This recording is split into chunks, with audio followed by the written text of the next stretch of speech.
So the date is August 16th, 2002, and flying over a valley in Afghanistan are two A-10 Warthogs. An A-10 is a heavily armored, low-flying, slow aircraft designed to provide ground cover for troops on the ground. And on this night, it's a very, very cloudy night. There's storms in the area. And these two planes hanging up above, just waiting in case anybody down below needs help. Up there, it's gorgeous. The moon is bright. There's thousands of stars in the sky. The clouds look like the snow had just fallen. Down below in the valley, however, there were 22 Special Operations Forces troops trying to make their way through the country, and they could feel that something was wrong. They felt uneasy. One of the pilots up above, call sign Johnny Bravo, and yes, he stands like this. He could feel their unease listening to them over the radio, so he decides he was going to go down below the cloud and just have a look. He tells his wingman, hang out up here, I'll go see what there is. And he points his plane down into the clouds. And as he's going through the clouds, the call comes over the radio. Troops in contact. Troops in contact is what they say when they come under effective fire. It means they're in trouble. So now Johnny Bravo points his plane straight down. The plane's getting thrashed about in the turbulence. And when he comes out below the clouds, he's less than 1,000 feet off the ground, and he's flying in a valley, cliffs on both sides. Now, this is only 2002, and the planes were not yet equipped with ground-hugging radar, and worse, they were using old Russian maps. That's all they had at the time. And the sight that greets him is something like he's never seen before, not in training and not in the movies. He sees tracer fire coming from all sides of the valley, pointed right in the middle where the American forces are. And so he picks a point and starts to lay down suppressing fire. And he's flying, and he's in danger of hitting the cliff, of course. He knows his speed, he knows his distance from the map, and he literally counts out loud while he lays down the suppressing fire. 1, 1,000, 2, 1,000, 3, 1,000, 4, 1,000, 5, 1,000. Pulls hard on the stick, pulls back up into the cloud, comes down around again. 1, 1,000, 2, 1,000, 3, 1,000, 4, 1,000. Good hits, it says over his radio. And again, he comes around. 1, 1,000, 2, 1,000, 3, 1,000, 4, 1,000, 5, 1,000. He runs out of ammunition. Fuel is fine. Flies back up to the top of the cloud, tells his wingman, you need to get down there. His wingman isn't sure about the conditions, so the two of them fly back down together. His wingman lays down the suppressing fire, and Johnny Bravo counts as they fly 3 feet apart from each other, wing to wing. 1, 1,000, 2, 1,000, 3, 1,000, 4, 1,000, 5, 1,000, up and around again. 1, 1,000, 2, 1,000, 3, 1,000, 4, 1,000, 5, 1,000. That night, 22 Americans went home alive with 0 casualties. My question is where do people like Johnny Bravo come from? Who are they? Who would risk their lives for others so that they may survive? I asked Johnny Bravo. I asked him, why would you do it? Why would you risk your life so that others may survive? And he gave me the same answer that everybody in his position gives, because they would have done it for me.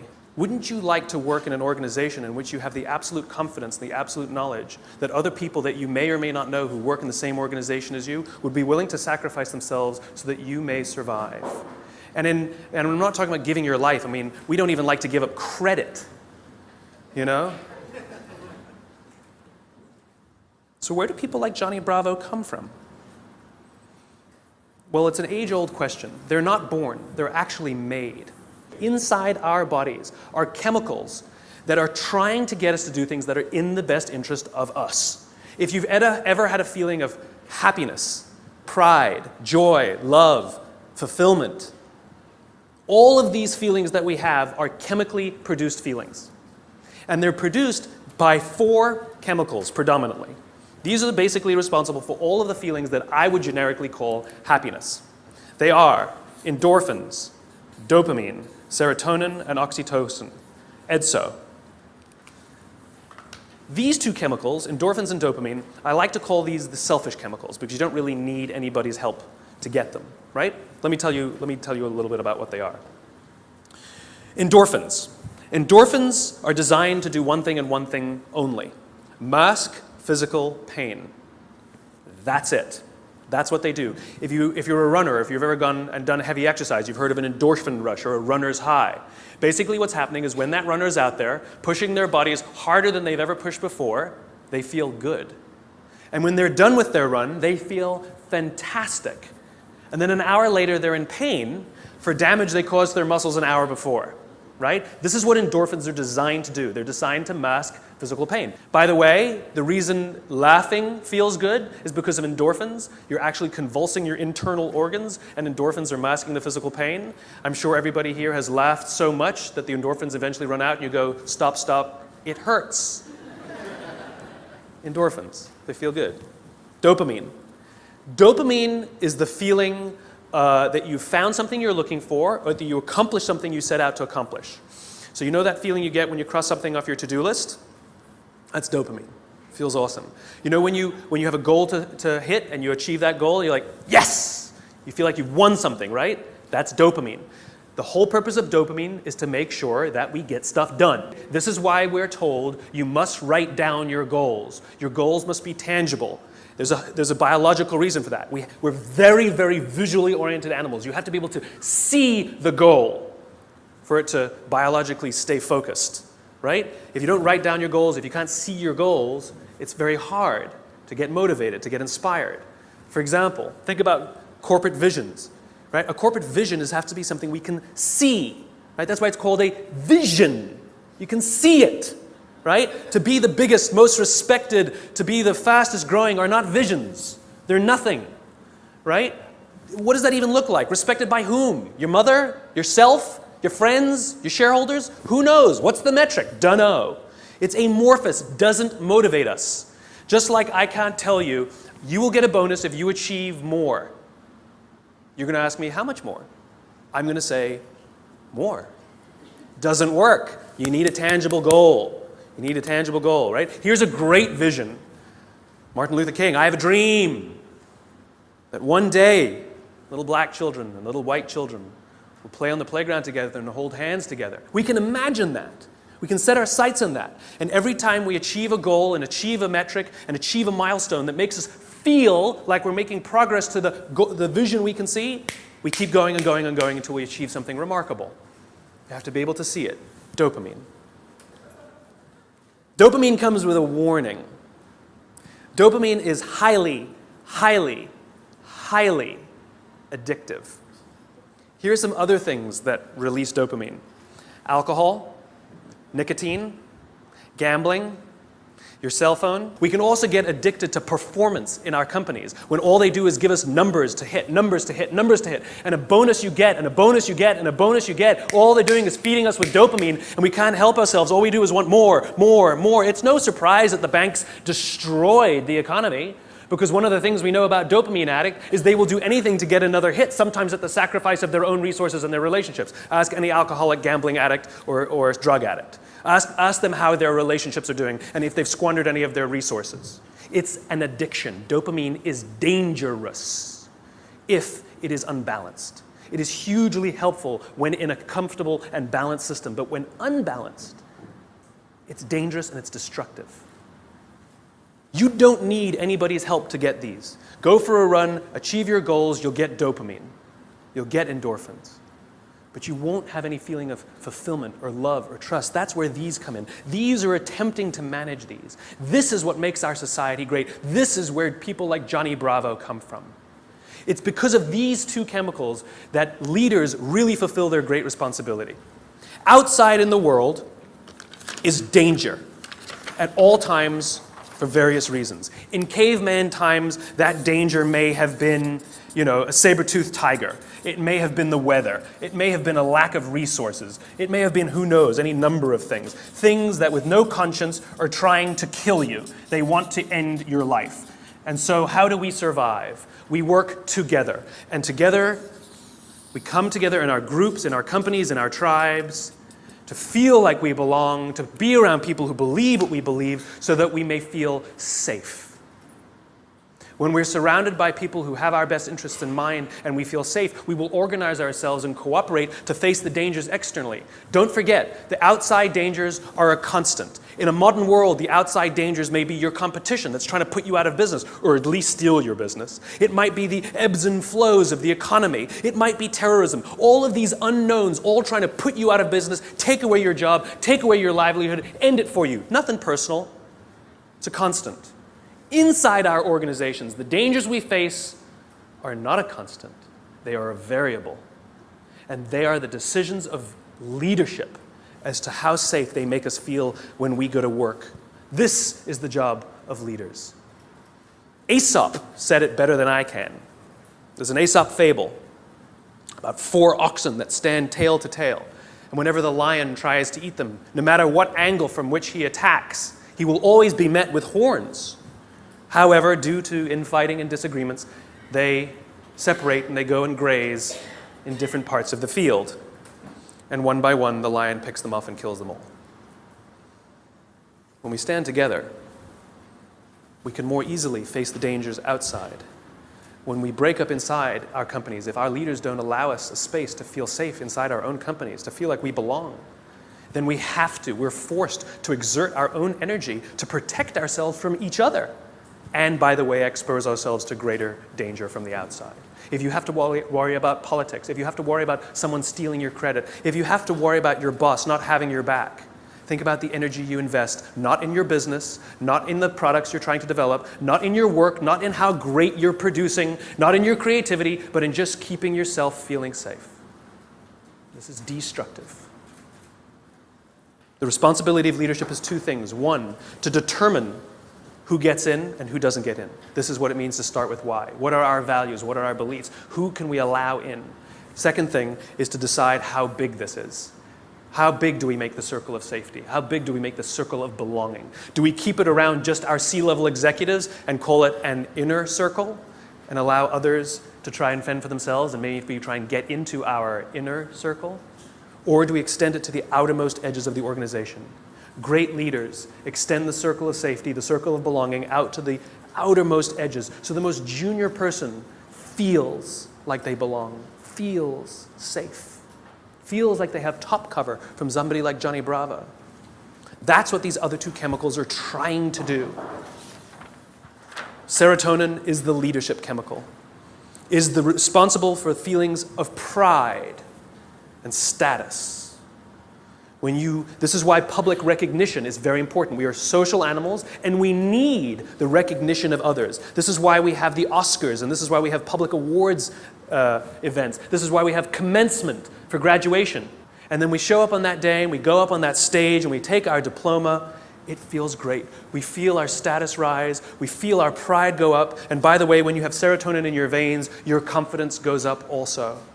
And here's the best part about serotonin. At the exact moment that you took your diploma and you felt that surge of serotonin go through your body, at the exact moment, your parents sitting in the audience also got a surge of serotonin and also felt an intense pride watching you graduate. And this is what serotonin is trying to do. It is trying to reinforce the relationship between parent and child, boss and employee, coach and player, the caregiver and the one who is grateful for the support they are given. Serotonin is the leadership chemical. The reason I call it the leadership chemical is a historical reason, a very simple historical reason. We had a very practical problem as our animal was developing, as the Homo sapien was developing. We lived in communities of about 100 and 150 people, and there's a very practical issue, which is if we're hungry and somebody brings back food and drop a carcass on the floor, we're all going to rush in to eat. And if you're lucky enough to be built like a linebacker, you will elbow your way to the front. And if you're the artistic one of the family, you get the elbow in the face. Not a good system to keep the whole tribe alive, and definitely not a good system for cooperation. Because remember, the value of group living means that if I trust you and you trust me, I can fall asleep at night and trust that you will alert me to danger. If I don't trust you, I can't go to sleep at night. It's the same in our companies. If we trust each other, we will turn our backs, we will take risks, we will innovate, we will do things that will change the course of our world. If I don't trust you, I can't do that. I can't do that. There's value in group living and group working. And so if you got an elbow in the face that afternoon, odds are very high that you're not going to wake the guy who punched you if danger's there. You're just not going to do it. Bad system. And so we evolved into hierarchical animals. We're constantly assessing and judging each other, constantly arranging ourselves. Who's the alpha? Who's the dominant? Who's the one who sort of is the more dominant personality or dominant talent in the room? And what we do is when we assess that someone else is the alpha, we voluntarily take a step back and allow them to eat first. Alphas get first choice of meat and first choice of mate. Good system. Good system. The alpha gets to eat first. The rest of us may not get the best cut of meat, but we will get to eat eventually, and we won't get an elbow in the face. Good system. We'll happily alert them to danger later. Good system. This is why we're constantly trying to raise our status, is because there are benefits to being the alpha. People will do things for us and step back and offer us favors, right? But it comes at a cost. You see, the group is not stupid. We're not giving all of that stuff away for free. Leadership, alpha, comes at a cost. You see, we expect that when danger threatens us from the outside, that the person who's actually stronger, the person who's better fed, and the person who is actually teeming with serotonin and actually has higher confidence than the rest of us, we expect them to run towards the danger to protect us. This is what it means to be a leader. The cost of leadership is self-interest. If you're not willing to give up your perks when it matters, then you probably shouldn't get promoted. You might be an authority, but you will not be a leader. Leadership comes at a cost. You don't get to do less work when you get more senior. You have to do more work. And the more work you have to do is put yourself at risk to look after others. That is the anthropological definition of what a leader is. Oh, there's more. Oxytocin. This is the best chemical of all. Oxytocin is the feeling of love and trust and friendship. It's all the warm and fuzzies. It's all the unicorns and rainbows. It's the reason we like to spend time with our friends even if we don't do anything with them. We just sit and watch TV. We love their company. I promise you, nearly every single person sitting in this room today chose the person they're sitting next to. You're not sitting next to a stranger. You're sitting next to somebody you met, came with, or kind of know a little bit. Why? Because it makes you feel safer, doesn't it? If you got up and went and sat next to strangers, wouldn't feel so good. That's the feeling of oxytocin. Oxytocin is that intense feeling of safety that someone's got your back. There are multiple ways you can get oxytocin. One way to get it is physical contact. Hugging feels wonderful, right? When women give birth to children, huge surge of oxytocin in their body. This is what's responsible for the mother-parent, the mother-child bond, right? It's all that oxytocin in the system. This is why shaking hands matters. Imagine you're doing a deal with someone and you're ready to sign the contract and you say, "I'm so excited to do business with you." And they go, "I don't need to shake, let's sign the contract, I'm also excited to do business with you." And you go, "Great, well let's shake on it then." They go, No, I agree to all the terms, let's get this deal done, I can't wait to work with you. You might get everything you want in the contract, but business, relationships are not rational. They're about feeling safe, they're about feeling we belong, it's human. And one of the ways we want to know that that relationship is solidified is with physical touch. Their simple refusal to touch you, to exchange that oxytocin, means one of two things will happen. You will either completely scuttle the deal, or you will go into it nervous. Human bonds matter. Another way you can get oxytocin is through acts of human generosity. An act of human generosity is defined as giving of your time and energy and expecting nothing in return. Money doesn't work, sorry. If I told you that this morning I gave $1,000 to charity, what would you think of me? You'd be like, good for you. What, do you want a medal? But if I told you that last Saturday I gave up my day and I went and painted schools in the inner city, then what would you think? You'd be like, nice, cool, I should do more, right? The value of my labor, much less than $1,000. Could have hired many more people for $1,000 to go paint schools in the inner city. But you see, as human beings, we put a premium on time because it is an equal commodity and it is a non-redeemable commodity. You spend money, you make money. You spend time, you'll never get it back. Some of you are sitting in this room right now saying, I will never get this time back. I got nothing for you. So we put a premium on people who give us their time and energy. A leader who says to you, I'll pay for something for you, is not a leader. A leader who comes and sits down next to you and says, how can I help you, is a leader. Leaders are the ones who give us their time and give us their energy, not the ones who give us their money. It doesn't count, it doesn't work, it just biologically doesn't work. This is how you get oxytocin, doing nice things for people that require that you sacrifice a little bit of time, a little bit of energy, something you will never get back. And if you expect something in return, then you weren't really giving in the first place. You take someone out for dinner because you want them to hire you, you're not really taking them out for dinner. You want something in return. It's just a protracted transaction. It's not relationship building. It's nonsense. As it turns out, witnessing acts of human generosity release oxytocin. Remember, our bodies are trying to get us to repeat behaviors that are in our best interest. And it's making us feel good when we see or do acts of human generosity so that we will do them. In fact, the more oxytocin you have in your body, the more generous you actually become. In other words, the more you do, the more you want to do. It gets better than that. Lots of oxytocin in your body inhibits addiction. It makes it very difficult to get addicted to something when you have lots of oxytocin in your body. It actually inhibits addiction. It boosts your immune system. It makes you healthier. That's why happy people live longer. It's why couples live longer. Oxytocin, it actually is good for us. It increases our ability to solve problems. It increases our creativity. It's really good for us, and it's not addictive. It just feels great.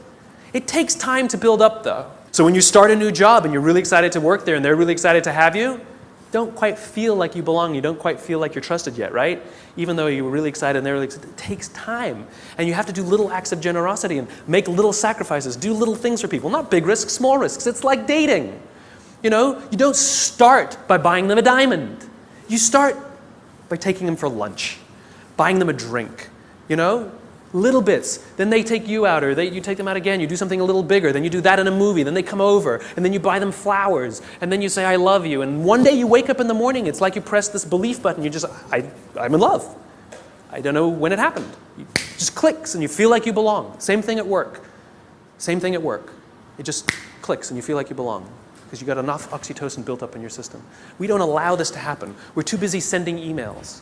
We're too busy sending emails. The next time you want to tell somebody something, email is fantastic for the exchange of information, right? It's fantastic. Here's the report you wanted. The meeting's at 4 o'clock. Fantastic. What did you think of my idea? Do not reply on an email. That's an emotional question. Email is a rational tool. You get up from your desk. You walk the 30 feet. And you say, wanted to tell you what I thought of your idea. And I promise you, not only will that information be better received, but you will start to create relationship because oxytocin starts to get released. If you can't get up and walk 30 feet, pick up the telephone. I've done it. It's an amazing thing. You pick up the phone and you go, hey. They're like, hey, what's the matter? They're like, no, I'm just replying to your email. Wanted to tell you what I thought. What? And people who tell me, but I need a paper trail, have the conversation, hang up and say, just to confirm what we talked about, boom, there's your paper trail. The reason we get so many emails is because we reply to them all. And 12 emails are sent, and then somebody misunderstands something, and somebody gets angry, and then you have to pick up the phone and deal with it anyway. Do it at the beginning. Quicker, easier, better. Biology. Give your time and give your energy. And this is why leadership is really difficult, because you can't give it to everyone because you don't have enough to give to everyone. You just can't. You have to make sure that you can trust others to trust others to trust others to trust others. And this is what happens in this circle of belonging, in the circle of safety.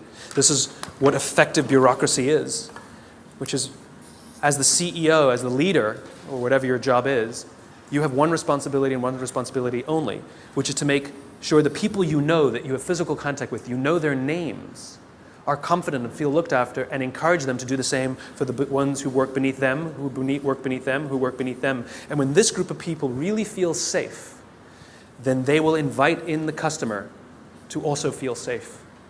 They will talk to these people as if they are human. I actually flew on an airline recently, and I was appalled at how I was treated. It was disgusting. It was like cattle, right? And I said something. I said, why do you treat people like cattle? And she literally said to me, I'm sorry, sir, I have to do it or I'll lose my job. What did she tell me? My organization that I work for doesn't make me feel safe. I don't feel like I belong. So I'm going to treat you like dirt to protect myself. As opposed to somebody who feels safe and says, sir, I will do everything in my power to make sure that you feel happy and good because I'm not worried. That's called a highly effective organization. There's one more chemical I haven't told you about. The big C. Cortisol.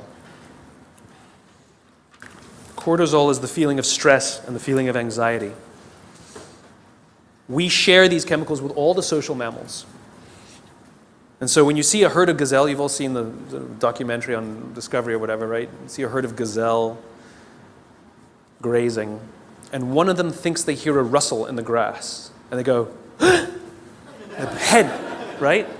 That's what cortisol does. Cortisol is designed to keep us alive. It is the first stage of fight or flight. It makes us paranoid. It makes all of our senses hyper-attuned to look for danger. It injects glucose into our muscles to make us stiff and ready to go in case we need to fight or flight.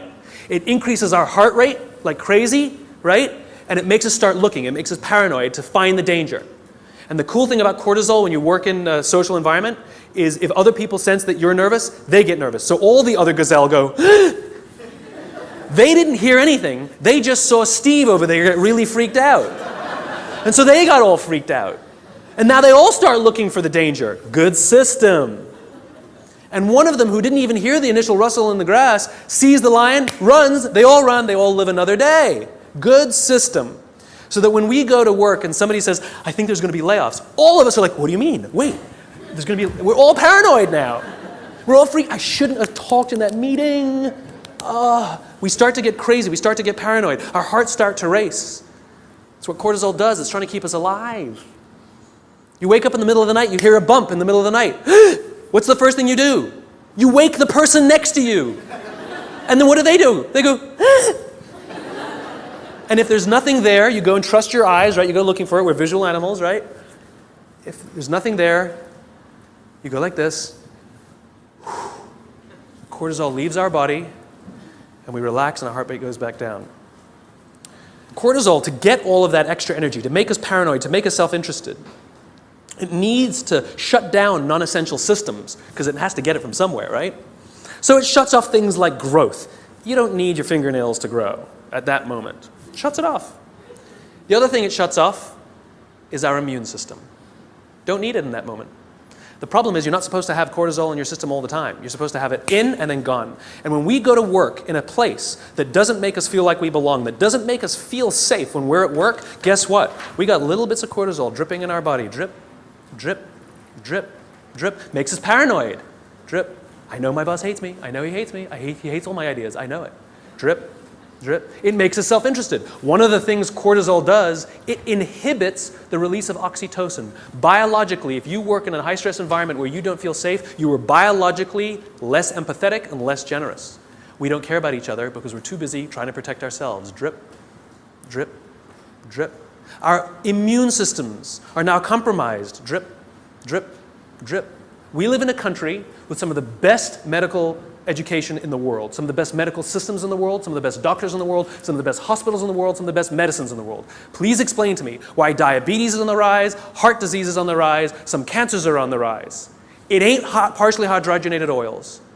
Our jobs are killing us. And the people who are responsible are the leaders.